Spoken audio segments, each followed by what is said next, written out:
তোরা দেখো, বন্যা এসেছে। নদীর পানিগুলো কিভাবে উপরে উঠছে। এইভাবে পানি উঠতে থাকলে তো আমাদের বনের সবার ঘরবাড়ি পানিতে ডুবে যাবে। চলো চলো, তাড়াতাড়ি সবাইকে এই খবরটা জানিয়ে দেই। হ্যাঁ হ্যাঁ টুনি, তাই চলো। কালু দাদা, কাকুলি দিদি, তোমরা তাড়াতাড়ি বাইরে এসো। বন্যার পানি যে আমাদের বনের দিকেই আসছে। কি বলছিস এসব টোনা? এখন তাহলে আমাদের কি হবে? আমাদের সবাইকে এক হয়ে বন প্রধানের কাছে যেতে হবে। বন প্রধান বাঁশ কাটার অনুমতি দিলে একটা বাঁশের ভেলা তৈরি করতে হবে। হ্যাঁ টুনি, তুই একদম ঠিক বলেছিস। এরপর টনি ও টোনা এভাবে বনের সবাইকে সব বলে বন প্রধানের বাড়িতে চলে যায়। তোরা সবাই আমার বাড়িতে ভিড় জমাচ্ছিস কেন? বন প্রধান, বন্যা আমাদের বনে ঢুকতে চলেছে। তাই আপনি যদি অনুমতি দেন তাহলে বাঁশ কেটে একটা ভেলা বানালে সবার খুব উপকার হবে। বন্যা আসলে তোরা তো গাছের ওপর দাঁড়িয়ে থাকতে পারবি, তাহলে শুধু শুধু বাঁশ কেটে ভেলা বানানোর কি দরকার? বাঁশগুলো বিক্রি করলে তবু অনেক টাকা পাওয়া যাবে। আর তাছাড়া বন্যার পানি তো 2-1 দিনের মধ্যেই শুকিয়ে যাবে। তা তো বুঝলাম, আমরা না হয় গাছের ওপর দাঁড়াবো, কিন্তু আমাদের ঘরে তো অনেক জিনিসপত্র আছে, সেগুলো তো বন্যার পানিতে ভেসে যাবে। আমি তো তোদের সবার বয়সে বড়, এমন বন্যা কখনো দেখিনি যে ঘরের সব জিনিসপত্র ভেসে যাবে। এখন আমাকে বিরক্ত না করে এখান থেকে চলে যেত। যত সব কাহিনী নিয়ে আমার কাছে এসেছে। বন প্রধানের মুখে এমন কথা শুনে কেউ আর কিছু না বলে সবাই সেখান থেকে চলে যায়। বন প্রধান তো আমাদের কথার কোনো গুরুত্বই দিল না। এখন তাহলে আমরা কি করব? চলো আমরা জঙ্গল থেকে কিছু কলা গাছ এনে ভেলা বানিয়ে ফেলি। বন প্রধানের কথা শুনে বসে থাকলে আমাদের সবার জিনিসপত্রগুলো হারাতে হবে। হ্যাঁ টোনা, তুই একদম ঠিক বলেছিস। এরপর সবাই কলা গাছ নিতে জঙ্গলে চলে যায়। আর এদিকে আকাশ থেকে পরি ও তার ছানা পাখিদের এসব দৃশ্য দেখছিল। মা, দেখিছ ওই বন প্রধানটা কত খারাপ? বনের পাখিরা বিপদে পড়েছে, কিন্তু তাদেরকে সাহায্য না করে দূর দূর করে তাড়িয়ে দিল।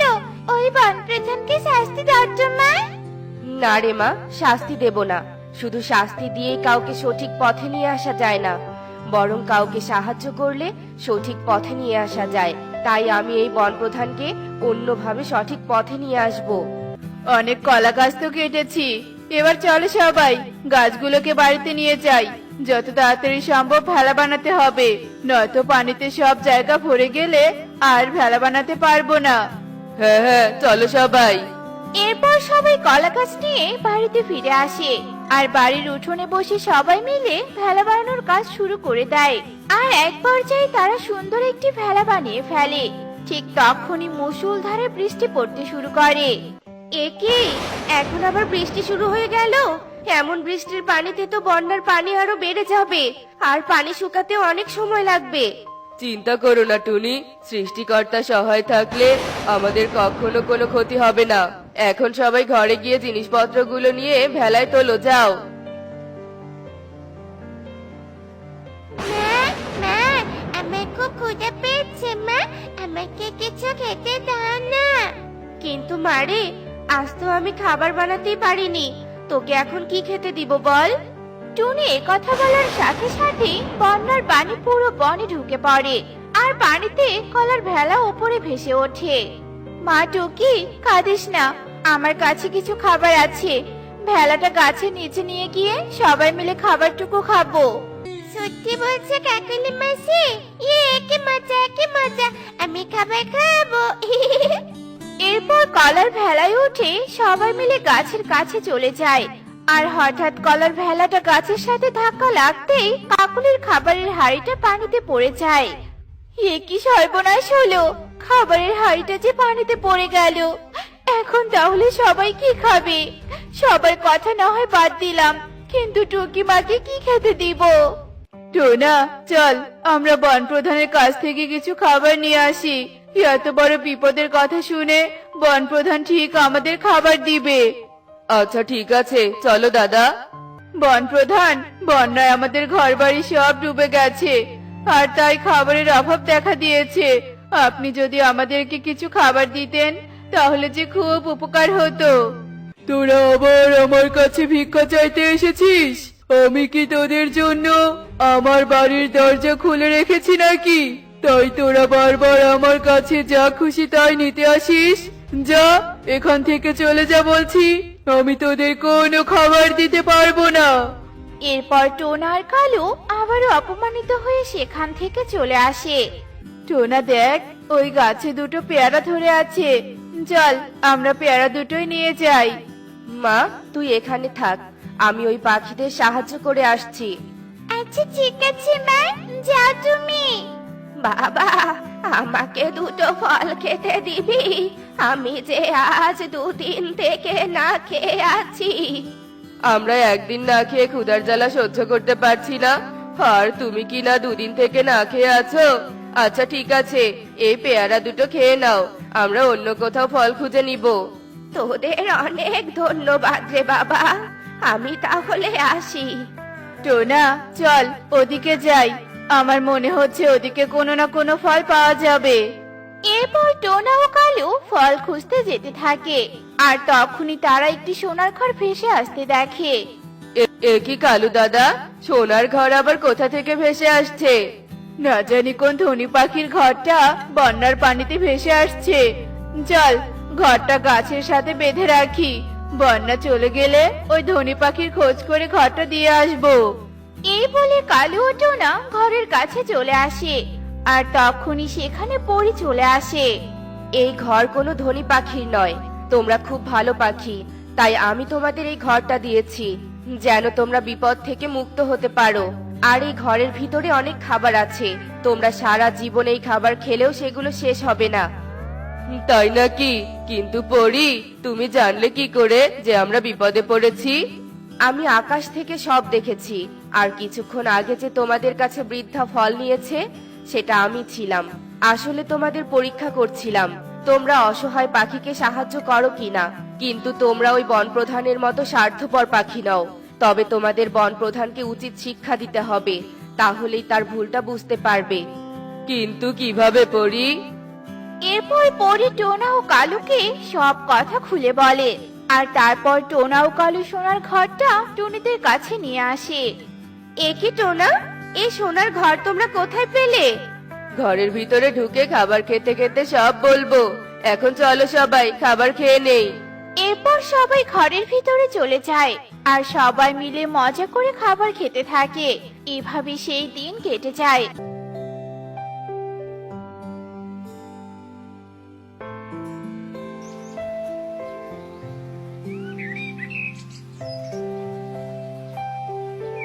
আর পরের দিন সকাল হতেই বন্যার পানিও শুকিয়ে যায়। টোনা, বন্যা থেমে গেছে, চল আমরা পরীর কথা মতো কাজ শুরু করে দেই।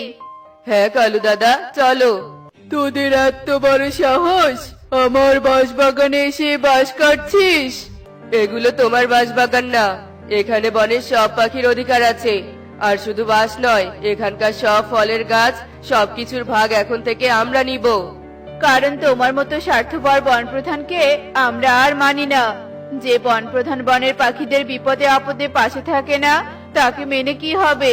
এখন আমাদের বিরক্ত না করে চলে যাও তো। কিন্তু তোদের থেকে আমার টাকা পয়সা বেশি, তোরা আমাকে না মানলে আমি টাকা দিয়ে এই বনে অন্য পাখিদের নিয়ে আসবো, আর সবাইকে বাড়ি বানিয়ে দিব। হা হা হা হা হা। তোমার আর কত টাকা আছে? তার থেকে আমাদের বেশি টাকা আছে। তুমি তো তা জানোই না, আমরা এখন সোনার ঘরে থাকি। বিশ্বাস না হলে আমাদের সাথে গিয়ে দেখে আসতে পারো। আচ্ছা ঠিক আছে, চল দেখি। এরপর টোনা ও কালু ঈগলকে নিয়ে তাদের সোনার বাড়িতে চলে আসে। ও মা, সত্যি তো এটা সোনার ঘর। তোরা দয়া করে আমাকে বন থেকে তাড়িয়ে দিস না, আমি এখন থেকে তোদের বিপদে আপদে সব সময় পাশে থাকবো। আচ্ছা ঠিক আছে বনপ্রধান, বন থেকে তাড়িয়ে দিব না, তবে তোমাকে বনপ্রধান হিসেবে মানবো না, কারণ তোমার বিশ্বাস নেই। আমরা গরিব হয়ে গেলে আবার তুমি আমাদের সাথে খারাপ ব্যবহার করবে, তাই এখন থেকে আমরা নিজেরাই বনের দেখাশোনা করব, আর সবাই সবার বিপদে পাশে থাকবো। এই কথা শুনে ঈগল মাথা নিচু করে চলে যায়। তার একমাত্র মেয়ে টুকিকে নিয়ে ছোট্ট এই কুঁড়ে ঘরে বসবাস করে। ঘরের চাল ছিল ফুটো, ঘরে খাবার নেই, কারণ টুনি আজ 2 দিন যাবৎ ভীষণ অসুস্থ। টুনির স্বামী টোনা একটা দুর্ঘটনায় মারা গেছে। তারপর থেকে টুনি রোজগার করে তার সংসার চালাতো, কিন্তু 2 দিন থেকে টুনি অসুস্থ থাকার কারণে তার সংসারে নেমে এসেছে ভীষণ অভাব। না, আমার এভাবে শুয়ে থাকলে চলবে না। মেয়েটা 2 দিন থেকে না খেয়ে আছে। আমি মা হয়ে এটা কি করে সহ্য করি?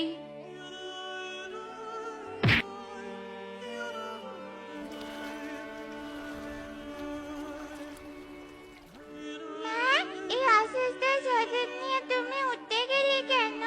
তোমার খুব লেগেছে তাই না মা? না রে মা, আমার লাগেনি, আমি একদম ঠিক আছি। এরপর টুনি লাঠিতে ভর দিয়ে উঠে বিছানায় বসে পড়ে। তুমি এখানে চুপটি করে বসে থাকবে, তোমার কোথাও যেতে হবে না। বসে থাকলে কি আর চলবে রে মা? ঘরে যে খাবার নেই, তুই তো কিছুই খাসনি, তাই আমাকে যে বাইরে যেতেই হবে রে মা। আমাকে নিয়ে চিন্তা করো না তো, আমি 2 গ্লাস জল খেয়ে নিয়েছি। জানো মা, জলগুলো খুব মজা লেগেছে। আমার পেট একেবারে ভরে গেছে মা। মেয়ের এমন কথা শুনে টুনির চোখ বেয়ে জল পড়তে থাকে। আর কাটতে হবে না, তুমি শুয়ে পড়ো তো, আমি একটু বাইরে থেকে আসছি। যদি কারো কাছে ফল বা দানা পাই তাহলে নিয়ে আসবো। এরপর টুনি শুয়ে পড়ে আর টুকি বাইরে চলে যায়। টুকি বনে অনেক ফল খোঁজে, কিন্তু কোথাও সে কোনো ফল খুঁজে পায় না। মায়ের সামনে তো মিথ্যে বলেছি যে আমার খেতে পায়নি, কিন্তু আমারও তো খুব খেতে পেয়েছে। নিশ্চয় মায়েরও খুব খেতে পেয়েছে। মা তো অসুস্থ, যদি ভাবে মা না খেয়ে থাকে তবে তো মা আরো অসুস্থ হয়ে পড়বে। না না, যে করেই হোক আমার একটু খাবারের ব্যবস্থা করতেই হবে। এই বলে টুকি আবারও উঠতে শুরু করে আর তার চোখ পড়ে এক ধান ক্ষেতের দিকে। আরে, এই জমিতে তো চারপাশে অনেকটা ধান পড়ে আছে। নিশ্চয়ই আশেপাশে ধানের জমিতে এভাবেই ধান পড়েছে। আমি একটা কাজ করি, ধানগুলো গুছিয়ে নেই, এগুলো ধান তো আর কেউ নিবে না। এরপর টুকি একটা পাত্র এনে ধান কুড়িয়ে সেই পাত্রে রাখে। তারপর টুকি যায় কালুর জমির ধান কুড়াতে। টুকি কালুর জমির ধানও কুড়াতে শুরু করে। এই টুকি, আয়, তুই করছিস কি? হায় হায় রে, তুই তো দেখছি আমার জমির ধান চুরি করছিস। না কাকু, আমি তো চুরি করছি না, আমি তো তোমার জমির এসব পড়ে থাকা ধান কুড়িয়ে নিচ্ছিলাম। এসব তো তুমি নেবে না, তাই আর কি। আমি এসব ধান নিব না। আমি কি তোকে বলেছি? হ্যাঁ, তুই যে ধান কুড়িয়েছিস, তুই আমার অনুমতি নিয়েছিলি? হ্যাঁ, অনুমতি না নিয়ে কিছু নিলে সেটাকে চুরি বলে। দে, আমার ধান দিয়ে দে বলছি। কিন্তু এসব ধান তো আমি তোমার জমি থেকে কুড়িয়ে নেইনি, এগুলো তো আমি অনেকের জমি থেকে কুড়িয়েছি কাকু। চুরি করে আবার বড় বড় কথা বলছিস? দে বলছি ধান, দে। কালু টুকির কাছ থেকে সবগুলো ধান কেড়ে নেয়। ভালোই হলো, বিনা পরিশ্রমে কতগুলো ধান পেয়ে গেলাম। ধানগুলো বিক্রি করলে ভালো টাকা পাওয়া যাবে। কালু ধানগুলো নিয়ে চলে যায় আর টুকি জমিতে বসে কাটতে শুরু করে। বিধাতা, এটা তোমার কেমন বিচার? কেন তুমি ধরে দরিদ্র তৈরি করেছো? কেন আমার ভাগ্যে আছে একটু খাবারও জোটে না? কেন? তবে কি ভাগ্য দেবী আমাদের থেকে মুখ ফিরিয়ে নিয়েছে? আমি যে আর খেতে জ্বালা একেবারে সহ্য করতে পারছি না। টুকি অনেক কান্না করতে থাকে। ঠিক এমন সময় টুকির চোখ যায় একটা আম গাছের ওপর। গাছে একটা আম দেখে টুকি ভীষণ খুশি হয় আর গাছের দিকে যেতেই তীর সে আমটি ছিঁড়ে নিয়ে চলে যায়। কত আশা নিয়ে এলাম, আমার ভাগ্য এতটাই খারাপ যে একটু খাবারও পর্যন্ত পাচ্ছি না। মনে হচ্ছে এবার খাবারের অভাবে আমাদের মামিকে মরতেই হবে। তুমি তাই চাও, তাই তো ভাগ্য দেবী? তবে তাই হোক। এরপর টুকি শুকনো মুখ করে বাড়ি ফিরে যায়। আর মা মেয়ে জল খেয়ে ঘুমিয়ে পড়ে। আয় টুকি, আমার সামনে আয়, আর একটু সামনে আয়। কোথায় তুমি? আমি তোমাকে দেখতে পাচ্ছি না তো। আমি কি দেখছি? পানিতে দুই রঙের কলা গাছ, কি সুন্দর দেখতে। কিন্তু এখানে তো কেউ নেই। তবে আমায় কে ডাকলো? এই তো আমি ডেকেছি তোকে। এই পানিতে থাকা দুই রঙের কলা গাছটা বুঝি তোমার? আমার না খুব খেতে পেয়েছে। তোমার দুই রঙের কলা কি আমাকে খেতে দিবে? এই কলা আমি তোকে দিতে পারবো না, কিন্তু আমি তোর ভাগ্য বদলে দিব। তোদের আর কোনো অভাব থাকবে না। শোন, কাল সকালবেলা তোর বাড়িতে রাজার রূপে এক পাখি আসবে। তুই একটা লাঠি দিয়ে তার মাথায় আঘাত করলেই সে সোনায় পরিণত হবে। তোদের আর কোনো অভাব থাকবে না। তবে কি আমি এতক্ষণ এসব স্বপ্ন দেখছিলাম? কি হয়েছে টুকি? কিছু না মা, কিছু না। এখন আবার কি এলো? টুকি দরজা খুলে দেখে তার সামনে এক রাজা দাঁড়িয়ে আছে। এরপর সেই রাজা ঘরে প্রবেশ করে। তখন টুকির তার স্বপ্নের কথা মনে পড়ে যায়। আর টুকি একটা লাঠি এনে রাজার মাথায় আঘাত করতে রাজা সোনার মোহরে পরিণত হয়। মা দেখো, আমাদের ভাগ্য বদলে গেছে। কত মোহর! এবার আমাদের আর কোনো অভাব থাকবে না মা। আমাদের আর খাবারের কষ্ট সহ্য করতে হবে না। আর তোমার চিকিৎসাও হবে। আমি তো এসব বিশ্বাসই করতে পারছি না। সবই ভাগ্যদেবীর আশীর্বাদ মা। এতক্ষণে সব ঘটনা জানালা দিয়ে কাকুলি দেখছিল। এই সব ঘটনা কালুকে এক্ষুনি বলতে হবে। এরপর কাকুলি তাড়াতাড়ি বাড়িতে চলে আসে আর কালুকে সব ঘটনা খুলে বলে। কি বলছো কি? ভোরবেলা রাজার মাথায় বাড়ি দিলে রাজা সোনার মুদ্রায় পরিণত হয়? এটা কি সত্যি? হ্যাঁ গো হ্যাঁ, এটাই সত্যি। তুমি এক্ষুনি রাজার কাছে যাও আর সকালে আসার জন্য নিমন্ত্রণ করে এসো।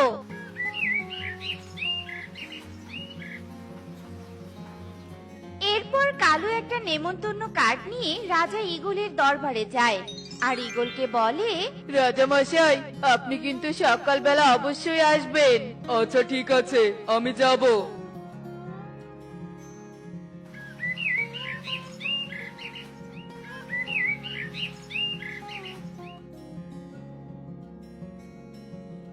রাজা মশাই, আপনি এসেছেন?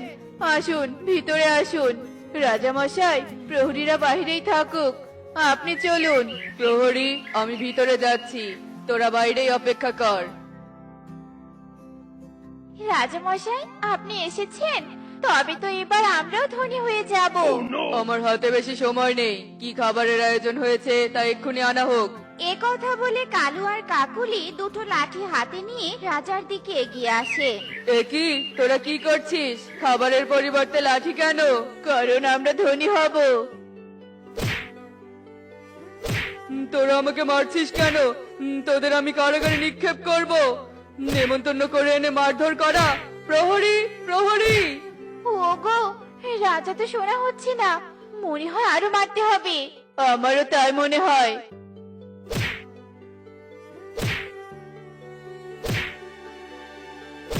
বদমাশ পাখিরা, তোদের এত সাহস! আমাকে নেমন্তন্ন করে অপমান, আবার মারধর করা। প্রহরী, এক্ষুনি এদের এখান থেকে নিয়ে চলো আর কারাগারে নিক্ষেপ করো।